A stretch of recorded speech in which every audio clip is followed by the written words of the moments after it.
좋으신 하나님 감사합니다. 우리를 하나님의 자녀로 삼아주시고 또 예배 자리로 불러주신 감사합니다. 주님, 우리를 부르신 목적이 있으셔서 이 자리에 우리를 불러주셨는데 우리가 주의 사명을 받아서 주의 말씀을 받고 세상을 향해 빛과 소금의 역할을 능히 감당할 수 있는 복된 예배 자리가 되게 하여 주시옵소서. 아멘. 감사드리며 예수님의 이름으로 기도했습니다. 아멘. 저희가 새벽에 예레미야 말씀을 묵상하고 있습니다. 남유다의 그 철저한 멸망과 철저한 불순종에 대해서 예레미야는 다루고 있습니다. 그런데 오늘 35장은 생소한 이름이 등장합니다. 바로 레갑의 자손들에 대한 이야기가 등장합니다. 이들이 누구이며 어떤 일을 했고 또 왜 이것이 예레미야 35장에 기록되었는지에 대해서 같이 한번 하나님의 말씀이 무엇을 말씀하시는지 깨닫는 복된 은혜의 시간을 주님의 이름으로 축복합니다.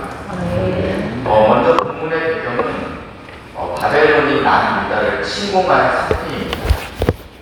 그래서 이 레갑 자손들은 성 레갑에 살았습니다. 거기서 장막을 짓고 살았던 자들인데 바벨론이 예루살렘으로 쳐들어오자 이들이 성 안으로 들어와 있는 상황입니다. 하나님께서 예레미야 선지자들에게 이들을 초대하라고 말씀하십니다. 어디로 초대하라고 말씀하시냐면 예루살렘 성전으로 초대하라고 이야기합니다. 그들을 초대해서 그들에게 포도주를 대접하라고 말씀합니다. 그래서 예레미야가 이들을 초대해서 포도주를 대접하는데 내각 사람들은 예레미야의 청을 거절합니다. 그 이유는 선조 요나답의 명령 때문이다 라고 오늘 레갑 사람들이 이야기하는데, 특별히 이 레갑의 아들 요나답은 어떤 인물이었는지 역대상 2장 55절이었습니다. 이 선조가 어떤 사람인지에 대해서 나와 있는데, 야베스에 살던 서기관 종족 곧 디락 종족과 시므앗 족종과 수갓 종족이니 이는 다 레갑 가문의 조상 함말에게서 나온 겐 종족이라. 여기서 먼저 우리가 기억해야 될 것은 이 서기관 종족이다라고 표현하고 있습니다. 그리고 오늘 나와 있는 겐 종족이다라고 표현하고 있습니다. 이 레갑이 그 출처가 어디냐, 기원이 어디냐, 그러니까 겐이다라고 표현하고 있는데요. 이 겐 사람 레갑은 이 사사기 1장 16절인데요. 모세의 자녀는 겐 사람이다. 그러니까 이 레갑의 그 선조는 누구냐면 모세의 자녀 이드로의 후손들이다라고 이야기하고 있다는 것입니다. 사실은 이 이드로의 후손들은 미디안 광야에 살던 사람들입니다. 정확히 말하면 아브라함의 후손이 아니고요, 야곱의 12지파의 사람들이 아니었다라는 것입니다. 그런데 이스라엘 백성들이 출애굽할 때 이 광야에 대해서 누구보다도 잘 알고 있었던 이드로에게 모세가 장인 이드로에게 부탁하죠. 우리와 함께 하십시다. 우리와 함께 이 가나안 땅으로 들어가면 좋을 것 같습니다. 이렇게 가나안 땅에 함께 들어와 살기를 요청했습니다. 두 번째는요, 특징은 이들은 서기관 종족이라고 표현하고 있다는 것입니다. 야베스에 살던 서기관 가문이다 라고 표현하고 있는데요, 이 서기관들은 율법을 기록하고 또 보관하고 가르치는 사람들을 서기관이라고 이야기하고 있습니다. 또한 이 율법을 가지고 어떻게 살아내야 될지 하나님의 말씀을 적용하는 것까지가 서기관의 역할이었습니다. 이 레갑 가문은 하나님의 말씀에 있어서 전문가 그룹이었다라고 오늘 역대상에 기록되어 있습니다. 이들은 겐 사람이었습니다. 레갑 자손은 그의 아들은 요나답이다라고 이야기하고 있는데, 이 요나답이 성경에 다시 한번 등장하게 되는데 어디에 등장하냐면 북이스라엘의 아합 왕 때 등장합니다. 이 아합 왕 때는 북이스라엘이 역사적으로 그리고 국가적 국력도 그리고 경제적으로 가장 숭하고 강력했던 시대입니다. 그렇지만 영적으로는 가장 음란했죠. 왜냐하면 이 아합이 결혼했던 배우자가 누구냐면 시돈의 왕 엣발, 시돈의 왕의 이름이 엣발인데 바알은 살아계시다 이런 뜻을 갖고 있습니다. 이름 안에 벌써 바알이 충만하다. 이 시돈은 국교가 바알신이었습니다. 그 바알 엣발의 딸 이세벨을 결혼했습니다. 이세벨과 결혼한 아합 시대는 영적으로 가장 음란했죠. 그런데 하나님의 율법을 정확히 알고 여호와를 경외하는 마음을 가지고 있던 레갑의 아들 요나답은 이 북이스라엘이 여호와 하나님을 노골적으로 떠나서 그리고 바알의 신을 숭배하는 이 아합 왕조에 불만이 있었습니다.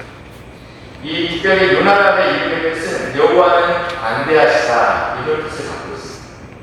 그의 후손들이 서기관 출신입니다.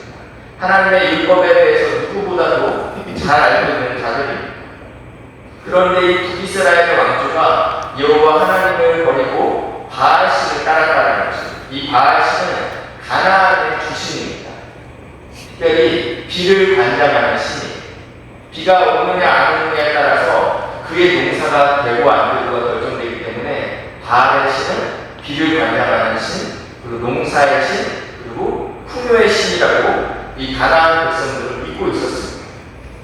그렇기 때문에 이 요나답은 이 아합 왕조에 대한 불만이 있었습니다. 마치 이 청년 선지자가 특별히 아합 왕조를 처단하기 위해서 예후장군을 선택합니다. 청년 선지자가 예후장군에게 찾아가죠. 북이스라엘의 장군인데 당신이 이 아합의 가문을 멸절시킬 것입니다. 그리고 당신이 왕이 될 것입니다. 하나님의 신탁을 이 예후가 받게 됩니다. 그렇기 때문에 북이스라엘의 예후장군이 쿠데타를 일으켜서 아합과 이세벨과 그리고 아합의 모든 자녀들을 모조리 다 처단합니다. 이 소식을 들은 겐사랑 레갑의 아들 요나답이 이 쿠데타에 합류하게 됩니다. 오늘 그 부분이 열왕기하 10장 15절에 나오는 거 한번 같이 읽겠습니다. 시작.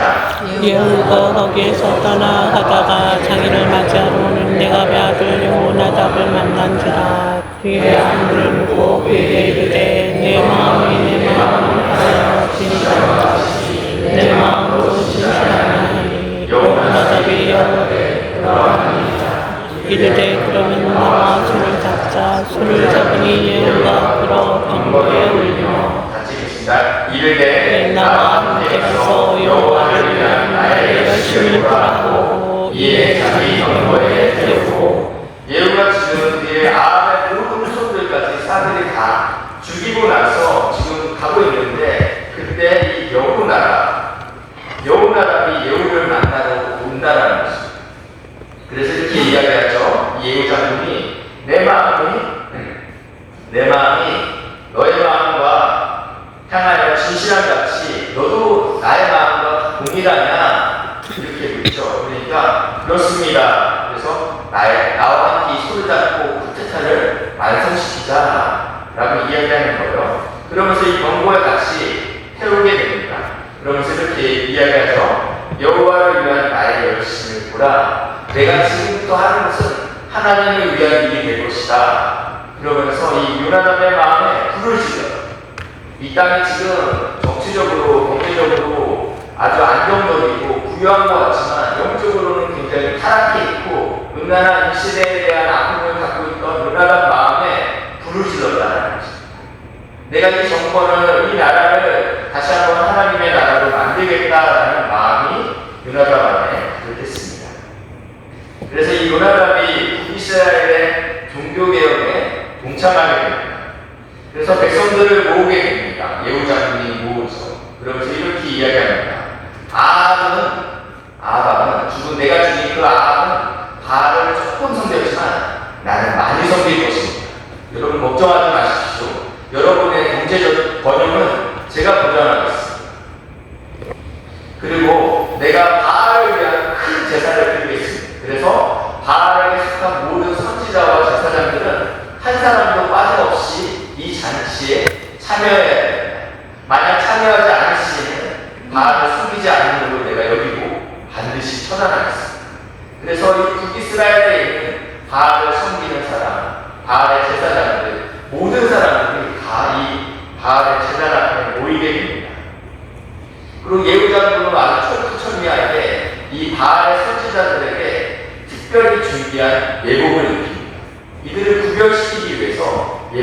있다라는 것이죠.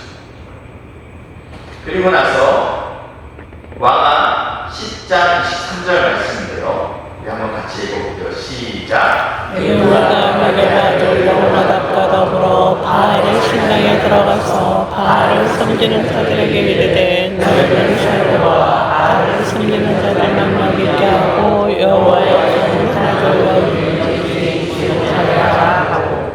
지금 어떤 상황인지 아시겠죠? 여호와답과 함께 여기 들어가요. 그러면서 혹시 여호와의 선지자가 있는지 이것을 보는 거예요. 억울한 사람이 죽으면 안 되지 않습니까? 죄 많은 사람이, 제가 없는 사람이 죽으면 안 되기 때문에 오직 여기 한 번씩 확인하는 거예요. 연구를 체크하는 거죠. 당신 바알 선지자 났습니까? 다 체크하고 나서, 그리고 나서 이 성전 안에서 빠져나가서 밖에 군사들을 배치시킵니다. 군사들에게 이렇게 명령해요. 지금부터 이 성전 안에서 이 바알의 성전 안에서 한 명이라도 빠져나가면 그때는 너가 죽여야 될 것이다. 반드시 모든 사람을 죽여야 된다고 이야기하고 있다는 것입니다. 예후의 종교 개혁은 성공한 것으로 보입니다. 그렇지만 성경의 평가는 다릅니다. 왕하 10장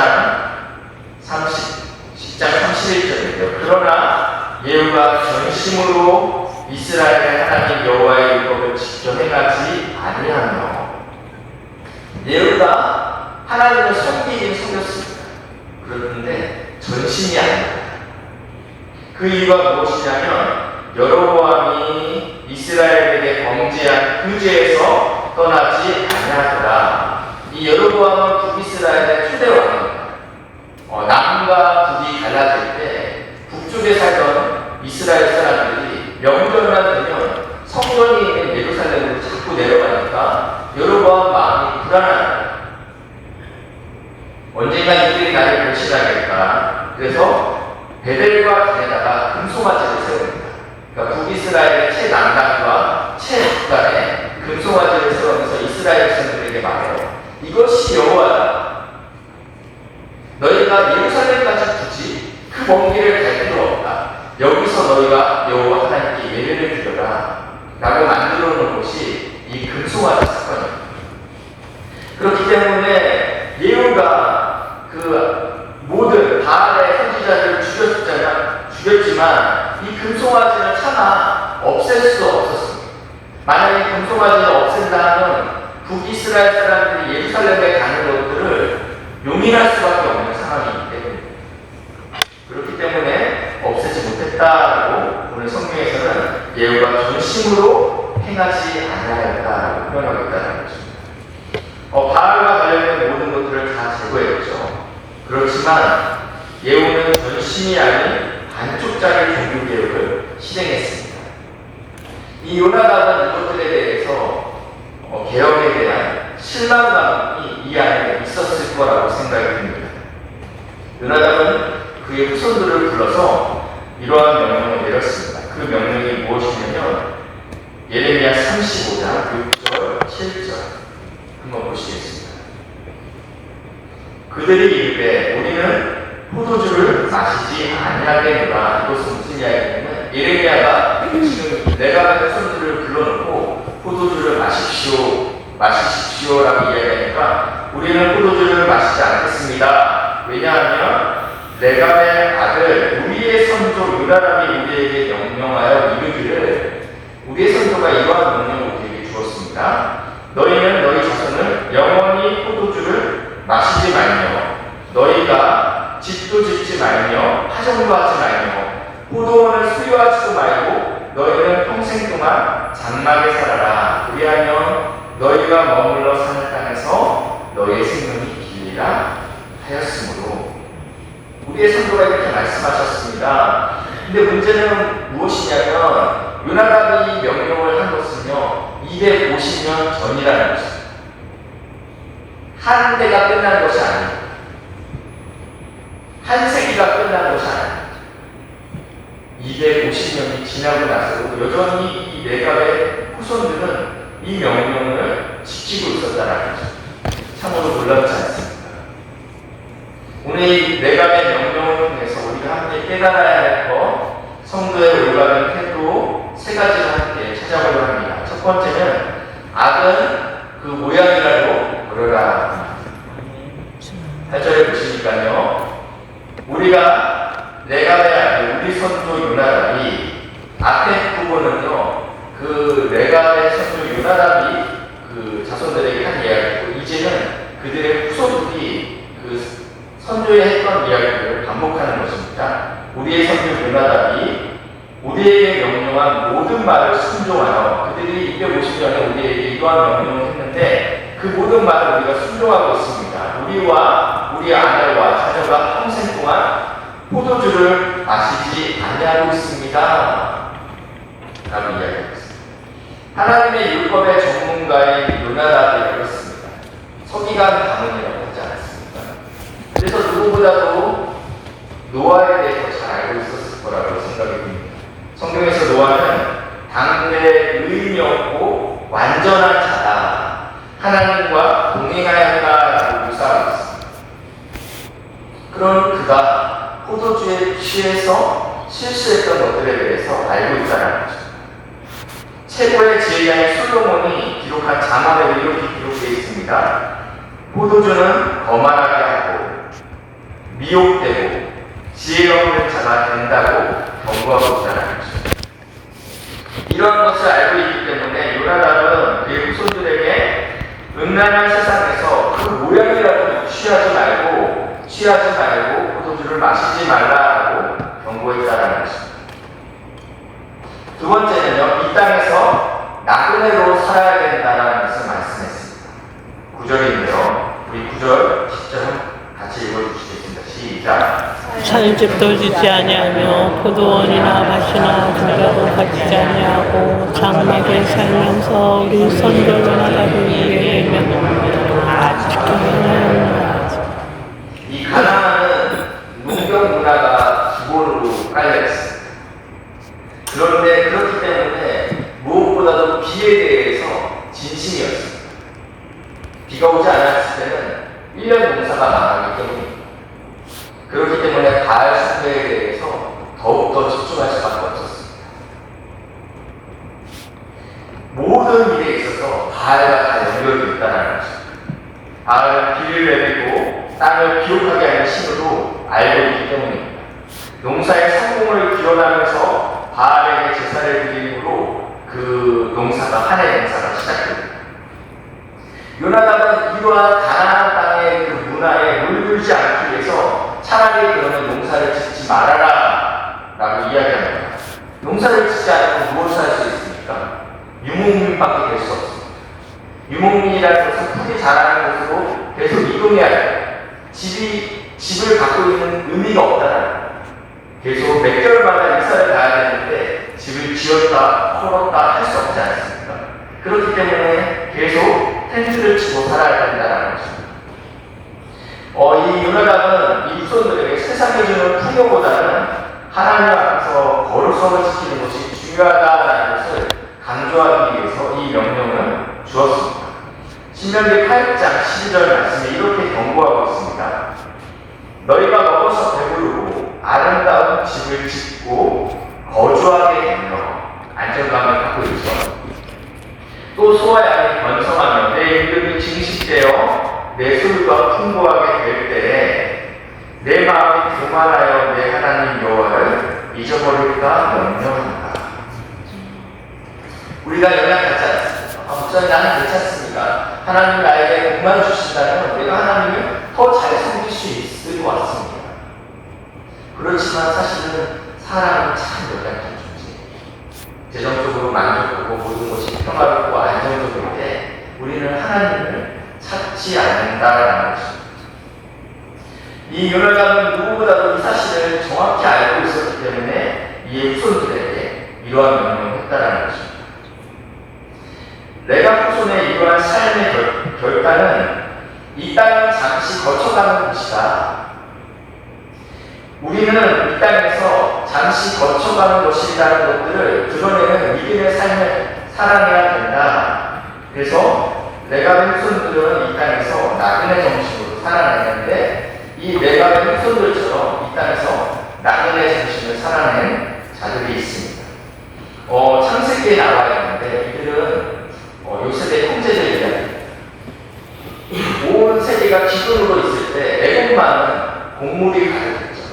왜냐하면 요셉이 총리로 있었기 때문에 가뭄 때마다 풍년 때마다 곡식을 차곡차곡 비축해놨습니다. 그래서 많은 사람들이 애국으로 곡물을 타기 위해 왔는데 그때 이 요셉과 그의 형제들이 만남으로 인해서 그의 형제들이 애국으로 들어오게 됩니다. 그래서 애국왕을 마련할 기회를 이 형제들에게 주는데 이때 요셉이 형들에게 이러한 이야기를 합니다. 바로 당신들에게 직업이 무엇이냐 물을 것입니다. 그럴 때 형들은 이렇게 이야기하십시오. 우리는 목축하는 사람들입니다. 이렇게 이야기하십시오. 그런데 성경에 아이러니한 이야기가 있는데 이렇게 표현합니다. 애국 사람은 다 목축을 가증히 여긴다라고 쓰여 있습니다. 무슨 말씀이에요? 애국 사람들은 주기적으로 나일강의 범람함으로 인해서 애국의 땅을 기록합니다. 심한 뿌리는 곡물이 엄청나게 풍년을 이루게 된다는 거죠. 가뭄이라는 것을 상상할 수 없죠. 왜냐하면 나일강이 흐르고 있기 때문에. 그렇기 때문에 농업을 통해서 손쉽게 불을 축적할 수 있습니다. 이 목축은 힘든 일입니다. 그렇기 때문에 하위 계층이 주로 하는 일이었습니다. 이방인들이 하는 것들이겠죠. 자국민들은 하지 않으려고 했던 것이 목축이었다는 것입니다. 그런데 형들은 목축을 했지만 애국에 왔으니까 고생했으니까 이제는 편한 일을 하십시오라고 충분히 이야기할 수 있는 위치에 있었습니다. 그럼에도 불구하고 자신의 형들은 목축을 했던 사람이 여전히 목축을 하십시오라고 이야기하고 있다는 것입니다. 왜 그랬을까요? 여러 가지 해석이 있을 것 같지만 저는 이렇게 해석하는 것이 제 마음에 굉장히 와닿았습니다. 요셉은 누구보다도 이 땅이 우리가 살아야 될 영원한 땅이 아니라는 것을 믿고 있었습니다. 왜냐하면 요셉이 죽을 때 형들에게 예언합니다. 하나님께서 우리를 돌보시거든 반드시 돌보실 때가 있는데 그때는 우리가 약속의 땅 가나안 땅에 가게 될 것입니다. 형들 그때 제 이곳 꼭 가져가십시오. 제가 묻혀야 할 곳은 이곳 애굽이 아닙니다. 나에게 풍요를 줬던 나에게 총리의 직함을 줬던 애굽이 아닌 하나님의 약속의 땅 가나안 땅입니다. 이 믿음이 있었다는 거예요. 그런데 만약에 이 땅에서 내가 애굽에서 잘 먹고 잘 살아 나도 내 아들도 우리의 후손들도 계속적으로 높은 지위에 있고 간직을 하고 있으면 하나님께서 자 이제 시간이 됐다 가자 할 때 이곳을 놓고 갈 수 있는 사람이 얼마나 되겠냐. 우리는 이 땅이 너무 만족스러우면 사실은 그냥 천국을 바라보지 못해요. 너무 좋거든요. 모든 문제가 없고 모든 것이 평안할 때 우리는 천국을 바라볼 수 있는 존재가 아니기 때문에 이 요셉은 특별히 자신의 형제들에게 힘들고 고되지만 이곳은 나그네입니다. 이곳은 우리가 거쳐가는 곳이고 우리의 본향은 저 가나안입니다 라는 것을 알려주기 위해서 이러한 명령을 했다는 것입니다. 우리의 성도들은 이 땅에서 나그네와 외국인으로 산다라고 성경에서는 특별히 히브리서에서는 이야기하고 있습니다. 우리에게는 더 나은 본향이 있다는 것입니다. 이것이 우리의 삶 가운데 위로가 되시는 은혜가 있기에 주님의 이름으로 축복합니다. 세 번째는 말씀에 철저히 순종했습니다. 저희가 다 읽진 않았지만 8절부터 16절에는요 쉐마라는 단어가 7번 등장합니다. 쉐마 이스라엘, 들으라 이스라엘이라는 거죠. 이 단어가 7번 등장하는데요 비교하면서 등장합니다. 첫 번째는 이 외곽 사람들이 쓰는 쉐마라는 단어가 있고요 나입니다. 이 망해가는 이스라엘 사람들이 쓰는 쉐마라는 단어가 있는데 제가 쉐마라는 단어를 빨간색으로 칠해놨습니다. 들으라 이런 뜻인데 지금 오늘 개혁개정에는 순종하며 아니면 지켜 행하며 할 때 쉐마라는 단어를 썼죠. 이 외곽 사람은요 자신의 선조 요나답이 한 모든 명령을 순종하며 쉐마하며 10절에 보시니까요 우리에게 명령한 대로 다 쉐마하며 쓰고 있습니다. 14절에요 14절은요 A와 B가 있는데 내각 사람에게도 쉐마가 쓰여 있고 남유다 사람에게도 쉐마라는 단어가 쓰여 있는데 보이실까요? 그 선조의 명령을 오늘까지 쉐마했다라고 쓰여 있는데 14절 하반절에 가시니까 이 남유다는요, 내가 너희에게 말하고 여호와께서 이스라엘 백성들에게 남유다에게 말했죠. 끊임없이 말했다. 너희가 나에게 쉐마하지 않았다, 듣지 않았다, 순종하지 않았다라고 해요. 15절 내가 내준 모든 선지자를 너희에게 보내고 끊임없이 보냈다. 한 번만 보낸 게 아니에요. 여러 번 계속 끊임없이 보냈는데 너희가 귀를 기울이지 아니하고 내게 쉐마하지 않았다. 16절입니다. 레갑의 아들 요나답의 자손은 그의 선조가 그들에게 명령한 그 명령을 지켜내나다. 그러나 너는 그러지 않았지. 하나님께서 이 사건을 35장 남유다의 철저한 멸망과 철저한 불순종 가운데 갑자기 레갑의 후손의 사건을 다룬 것은 남유다가 얼마나 하나님의 말씀 앞에 불순종하고 있는지를 오롯이 도드라지게 드러내기 위해서 기록했습니다. 우리가 이 땅에 살면서 씨 꺼지는 것, 아침을 먹었지만 여전히 또 점심을 먹어야 돼요. 씨 꺼지는 먹을 것을, 그리고 씨 헤어지는 것들에 대해서, 그리고 잠시 머물고 지나갈 그 지낼 곳에 대해서 우리가 집중해서 살면 안 된다는 거죠. 이곳은 잠깐 지나가는 나그네 같은 삶입니다. 근데 우리가 왜 여기에 집중할 수밖에 없냐면, 왜 집중하게 되냐면 영원한 것을 집중하지 않고 영원한 것에 머물지 않기 때문입니다. 우리가 반드시 뿌리를 내리고 단단히 움켜쥐어야 할 것이 있는데 그것이 바로 변하지 않고 영원한 말씀이라는 것입니다. 이 말씀을 쉐마하고 순종하시는 은혜가 있기를 주님의 이름으로 축복합니다. 아멘. 말씀을 정리하겠습니다. 내가 자손들은 육체적으로는 아브라함의 후손이 아니었고요, 12지파의 자손들이 아니었죠. 이방인이었습니다. 하나님의 은혜로는 약속의 땅 가나안에 들어갈 수, 죄송합니다. 그런데 자격 없는 자였지만 하나님의 은혜로 약속의 땅 가나안에 들어갈 수 있었습니다. 나중된 자였습니다. 나중된 자였습니다. 마태복음 20장에는 포도원에 대한 이야기가 나와 있습니다. 포도원 품꾼에 대한 비유가 나와 있는데 주인이 새로부터 나가서 일꾼들을 모집합니다. 너희들은 가서 지금부터 6시까지, 오후 6시까지 일을 할 건데 내가 한 디나리를 줄 거다. 그래갖고 거기에 대해서 다들 동의하고 추수하는 일에 투입되게 보고 있다 주인이 또 다시 인력 사무소로 나가겠죠. 9시에 나갑니다. 그러고 나서 여전히 일이 없어서 머물고 있는 사람들을 너희들도 같이 일하자. 그리고 12시, 오후 1시, 그리고 3시, 그리고 마지막에는 5시까지 일은 몇 시에 끝난다고요? 6시에 1시간짜리 1시간짜리 일이군요. 10,000원만 주면 되잖아요. 그런데 어떻게 하냐면 일당을 다 쳐줍니다. 누가 가장 주인을 공경하겠습니까? 누가 주인을 가장 사랑하겠습니까?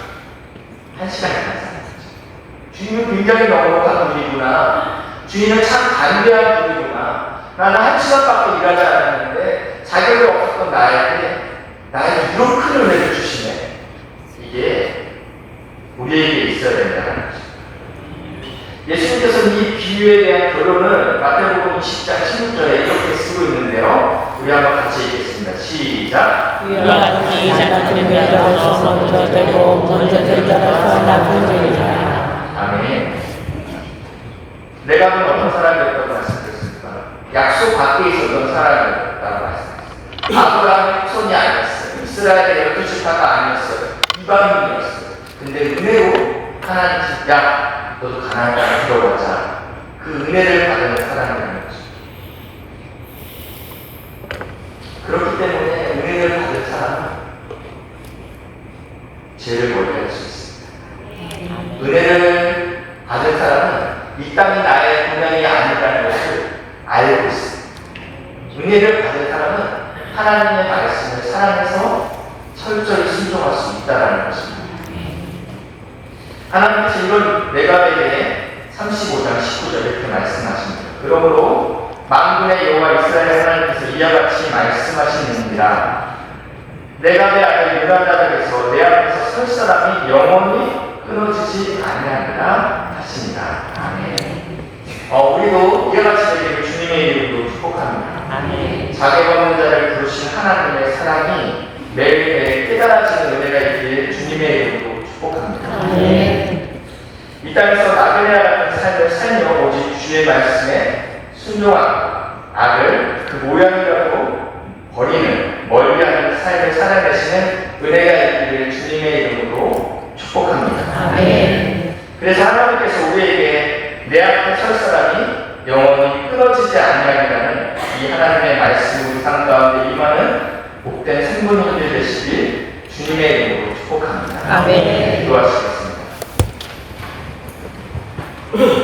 자격 없는 저희를 부르셔서 하나님의 자녀로 삼아주시니 감사합니다. 아멘. 이 땅에서 나그네로 하나님의 부르신 삶대로 악을 그 모양이라도 버리는 주의 말씀을 끝까지 순종할 수 있는 복된 삶을 살아내는 믿음의 동역자들이 될 수 있도록 결단하는 하나님의 놀라운 은혜가 있기를 주님의 이름으로 기도합니다. 아멘. 하나님께서 우리 삶 가운데 그렇게 역사하실 줄 믿고 감사드리며 예수님의 이름으로 드리겠습니다. 아멘.